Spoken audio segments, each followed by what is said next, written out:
What's good, everybody? It's your boy Matthew Maley for MatthewMaley.com. Well, as I promised in my last video, which was the Bread LeBron 9s, I had another amazing poker recap video coming at you. So hopefully you guys checked out that video and you're here to see how the action at the Felt went. Well, I gotta say, the last 2 days have been pretty incredible, to be quite honest. I haven't had a run like this in a long time, and after the summer that I've had, which is very well documented, it really feels pretty incredible to not only have had the first session that I had, I did my recap video on, but another one as my very next session, and it's even better. It's a good feeling, to say the least. So I decided I was actually wanting to get out and play a little bit earlier, but one thing led to the next, and trying to do some work on my website and upload some videos and talking with a long conversation with my mom and my cousin and a couple friends. Next thing I know, I'm not even heading up to the strip until like 12:30, almost 1. So I decided I was only going to play a short session. You know, that was at least my plan.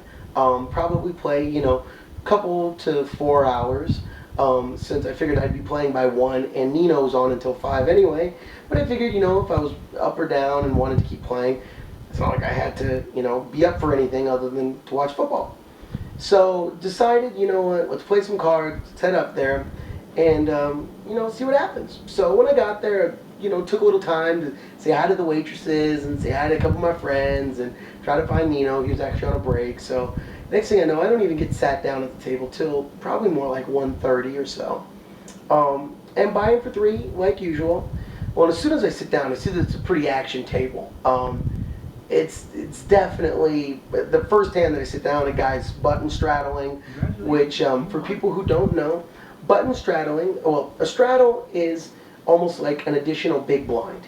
Usually, a normal straddle is the person who is under the gun, which means first to act, after the blinds, obviously, does a blind raise. They raise to double whatever the big blind is, and then they get an option when the action comes around to raise, like the big blind does. Now, button straddle is allowed at some casinos, and instead of it being in the under the gun spot, it's on the button. But all casinos have different criteria. At Planet Hollywood, you can button straddle, but it has to be for $10. So you put $10 on the button, and now the action starts with the small blind. So it definitely throws the dynamics off a little bit, but it makes the position of the button even more dominant, since now, you are the closing of the action. Usually. At least that's the point of it. So I saw as soon as I sat down, this is going to be a crazy table. So I end up buying, actually I didn't even have to buy in, I don't think, yeah, because I came in like 1 after the button or 2 after the button. So I ended up sitting, first 2-3 hands mugged, 4 or 5 hands mugged. Continued the streak of Jack 3s, Jack deuces, Jack 5, Jack 6s. Still kept going apparently. But probably about my 7th hand in, I actually was on the big blind, and it was button straddle, with King 10 of spades. Alright, feel good about that. I called it $10, cool. Goes around, 2 other people call, feel alright. So the flop comes up with 2 spades, which I'm feeling great about that, honestly. Feeling great. So there are 2 straight cards on board as well. Actually, 1 straight card on board. I end up checking I'm first to act. I end up checking. Now, I could see that a plus or minus with that move. Part of me wants to bet, because I'm really not going to get away from this hand, short of somebody like, shoving all in. But if I would have bet, 15 and then raised to 60, I would have called. So just because I had a good feeling about it, even if the money wouldn't have been right, I still probably would have called. So part of me wanted to take the lead, and maybe take the pot down right there. But then the other part of me was thinking, you know what, if I just check, I'm keeping the pot smaller, whatever this guy bets is going to be a smaller bet now, because if I bet and then they raise, it's going to be a lot bigger than if they just simply bet. And if it comes back to me, I can just call. So I check, ends up getting to the other two people in the pot, both also check. So free card city, I'm cool with that. Sure enough, on the turn, boom, beautiful card, beautiful card, and just like that, there's another spade. So I've got the second nut. I'm feeling good about it. Definitely feeling good. There's still that potential that the guy's sitting there with the ace flush, but if that's what happens, that's just life, So this time, I end up checking again.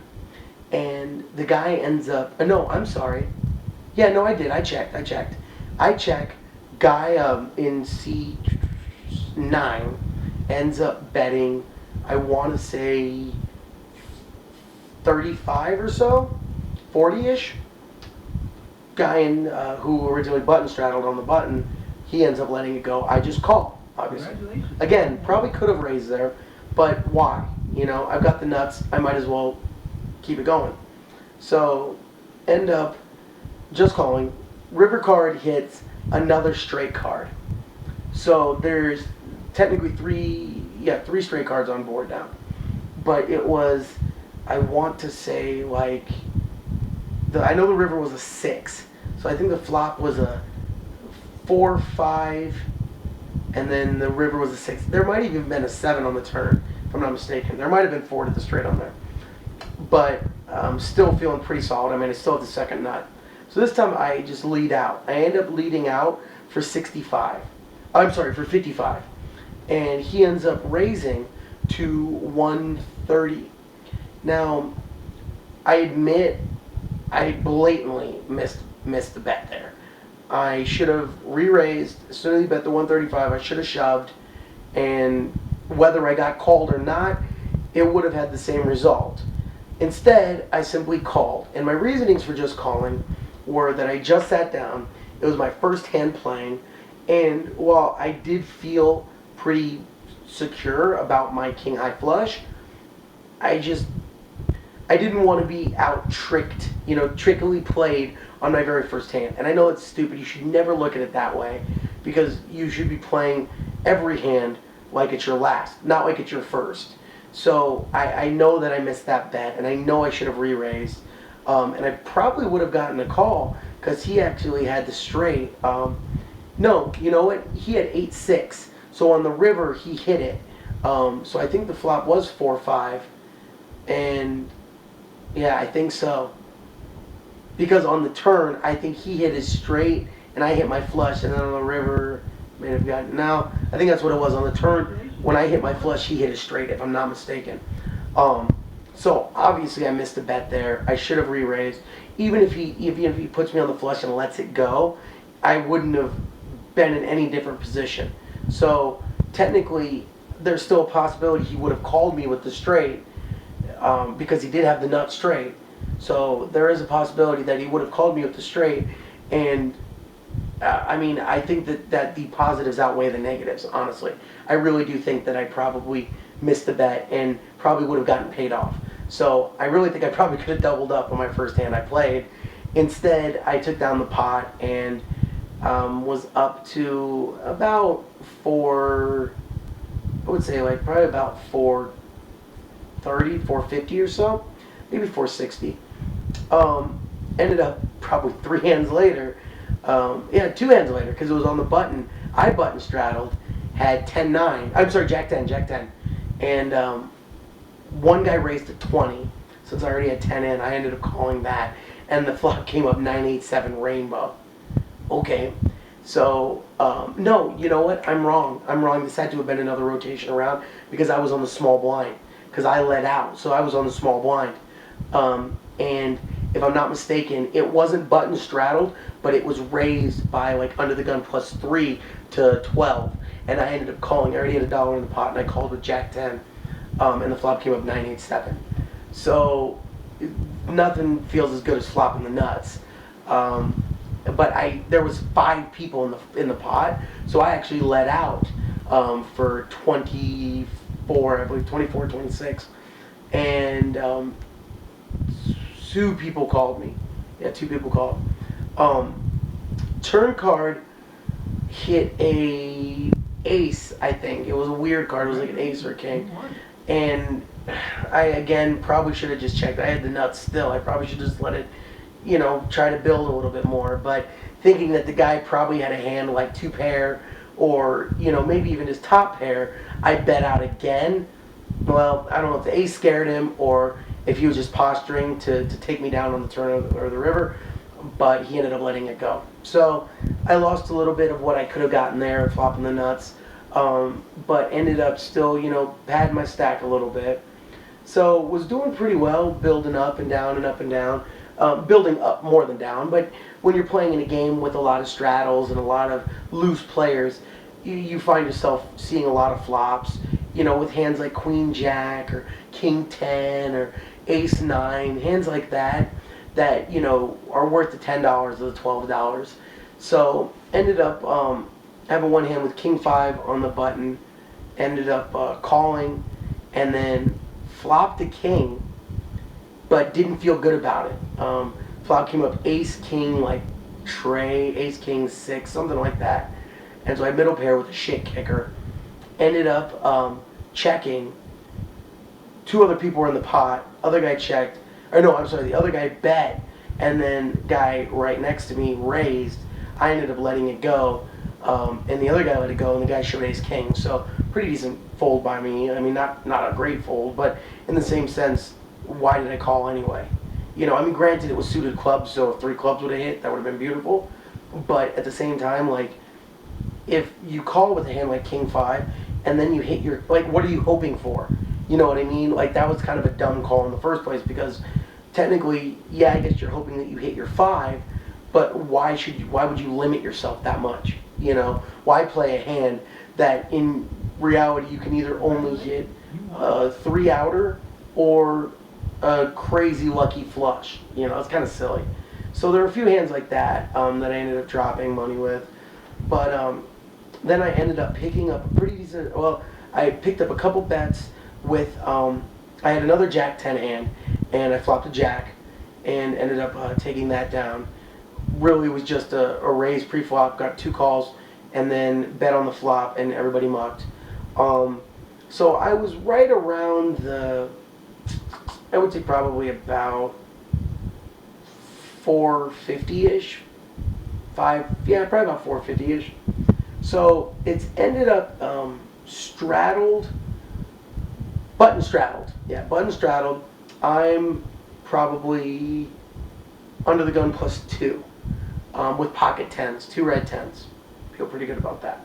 Comes to me, it's already 10. Everybody folds up to me. I raise to 35. Feel pretty solid about that. It's already at 10, raised to 35. Seems pretty legit. So everybody else is folding. So I'm kind of like, damn it, I kind of wanted to play a hand here with it, but ended up, okay, whatever, So goes back to this guy on the button, who obviously button straddled. He calls. All right, cool. Feel pretty solid about it. Let's have a low flop. Here we go. Or put a 10 up there, even better. Flop comes up 9-8-7 rainbow. I feel good about it. I'm looking at it like I've got top pair, which is I've got an over pair. I've got the up and down flush, a straight draw. And, even if he's sitting on a set, even if if I got unlucky, I still got 8 outs. Not to mention the other 2 10s. So I had 10 outs at least. You know what I mean? So I felt pretty solid about it. So in my mind, I was pretty much already figuring I'm going all the way with this. I ended up leading out for 55, and he ends up raising me plus 100. All right, I called. Now, turn card hit. It was another 9. It was another 9. So now the board went 9-8-7-9. Scared me a little bit. I admitted that. But at the same time, now I'm almost positive the dude doesn't have pocket 9s. If he does, if he did have a set beforehand, I'm in trouble. But I'm not, I really didn't feel that, to be quite honest. I thought, maybe he's on the straight draw, or maybe he has a 9. Well, I end up checking to him, and he instantly shoves, and I instantly call. I don't even think about it. And I say, I've got 2 10s, and I roll them over. He goes, oh, 2 10s are good. And then river card hits a 6, so I hit the straight, and he goes, oh, 10s are real good. He didn't even show, he just mucked his hand. So with that pot, I cleaned him out. And he had right about the same amount that I did. So with that pot, I had to have actually been closer to 500, because with that pot, I got up to 970. I had 9 stacks of 100 in front of me, plus another 70, and then like 25 in white, or another like 25 in white, and then whatever the rest in reds. And it was a huge pot. My hands were shaking. My heart was just beating out of my chest. But at the same time, it was such a great feeling, like such a great feeling to have that hit. And it wasn't even that, yeah, I can't even say that I got that lucky, because I really don't know where he was at, so I don't know what I was drawn against, and for, obviously he didn't have 2 pair if he said 10s were good, and he didn't have ace 9 or a hand with a 9 in it if, he said, oh, 10s were good before the straight came. So I'm almost thinking he had an 8, or maybe, I don't know, pocket pair? I don't know. I mean, pockets, what, 6s? I don't know. No, he couldn't have, because then he would have boated on the river. So I really don't even know where he was at. Maybe he had ace 8, a second pair or something, or maybe just a hand like ace king. Maybe he had ace king and was just trying to posture at it. But that's a pretty ballsy, I guess it's not that ballsy of a raise on the flop. And then once you've already got that much money committed, maybe he thought he could push me out. So really I'm leaning to think either he had ace king or he had ace 8, second pair. And when the second 9 hit, he felt solid about it, that he could, muscle me off of it. But regardless, it was a huge pot. And one of the best pots I pulled down in a long time. So I felt great about it. Ended up, was in my mind, I really wanted to get up to an even 1,000, because I wanted to cash out for a yellow chip. And mind you, all this has happened in about the process of an hour, in like maybe 30 minutes. Because I probably started playing about like 1:15, and it wasn't even 3 o'clock yet. In fact, no, it definitely wasn't 3 o'clock yet. So, in fact, I don't even think it was like 2:40. So I really think all this happened in about an hour, which, is just a rush of incredible proportions, So I end up, I still wanted to keep playing, because I really want to build that up to an even 1,000. But I realized that that is also a really bad way to play. It's actually something that I was listening to. I don't know if I mentioned it before, but I ended up buying the audio books of Barry Greenstein's Ace on the River, as well as Phil Gordon's Little Green Book. And that's something, I think I might have mentioned this in my other poker recap. I'm sorry, it was really late. I don't remember that well.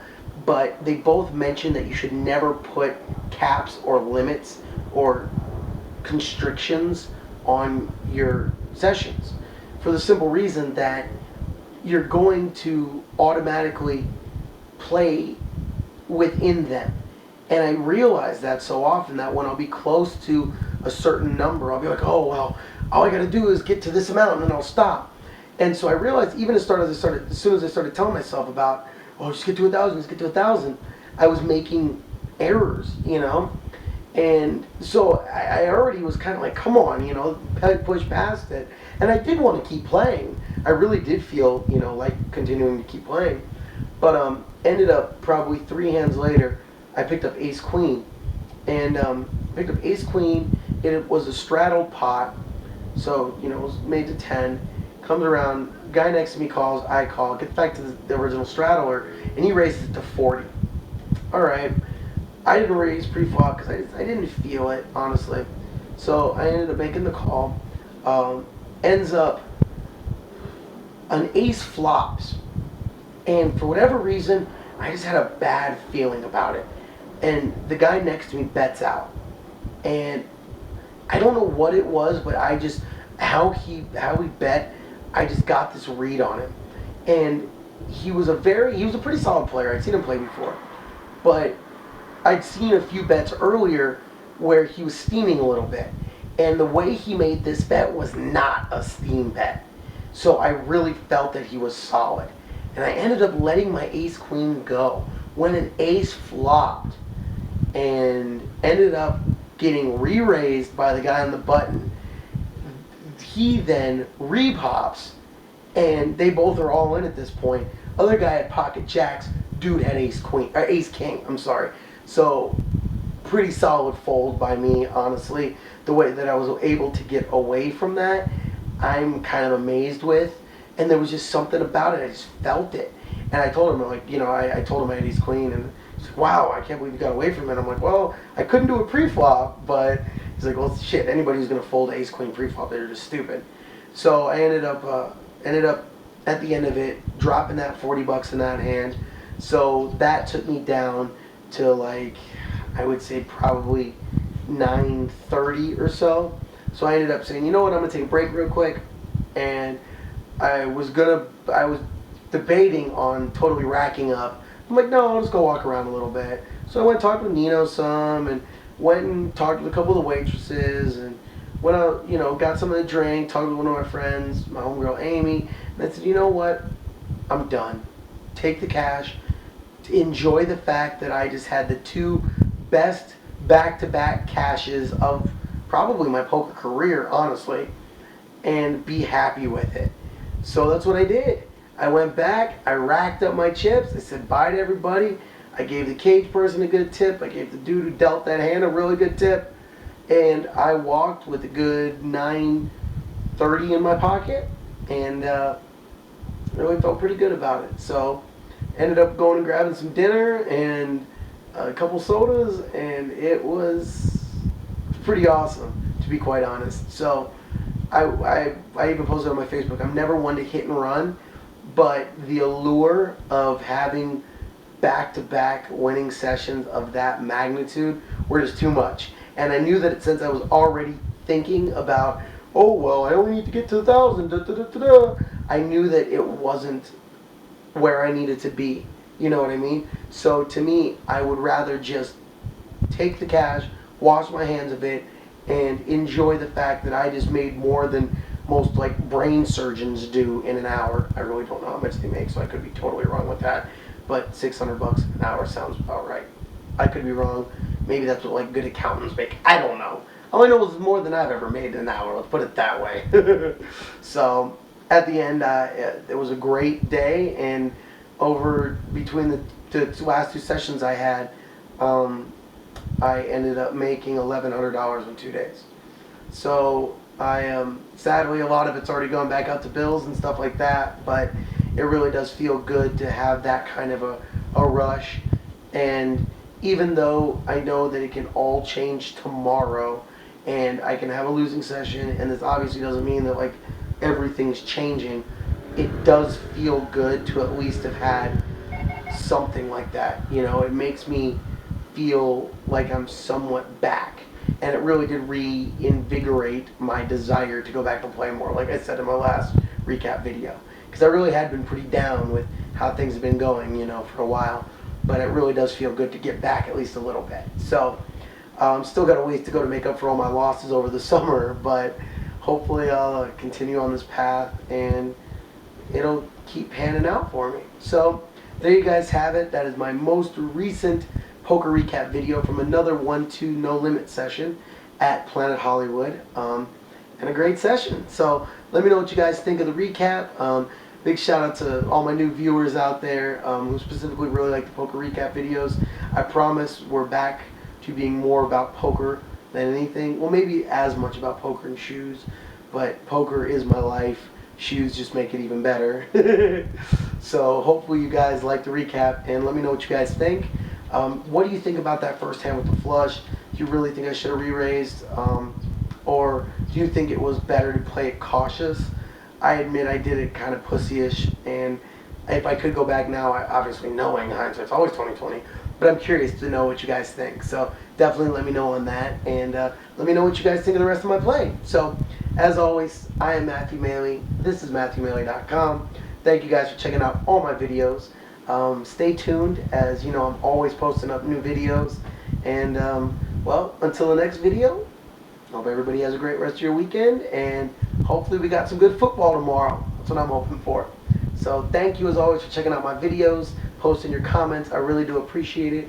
So check out the rest of them. Check out MatthewMaley.com. Check the current video blog tab as well as the previous entries. You can also check me out directly on YouTube. Just search for Matthew Maley Poker. You can like, comment, and subscribe to the channel. You can also search for me directly up on Facebook. Search for Matthew Maley Poker. Post everything there. Like and comment on it. Follow your boy on Twitter at Matthew Maley. Be tweeting lots tomorrow. Hopefully on the way to a great Ravens and Cardinals win, and 2 fantasy football wins.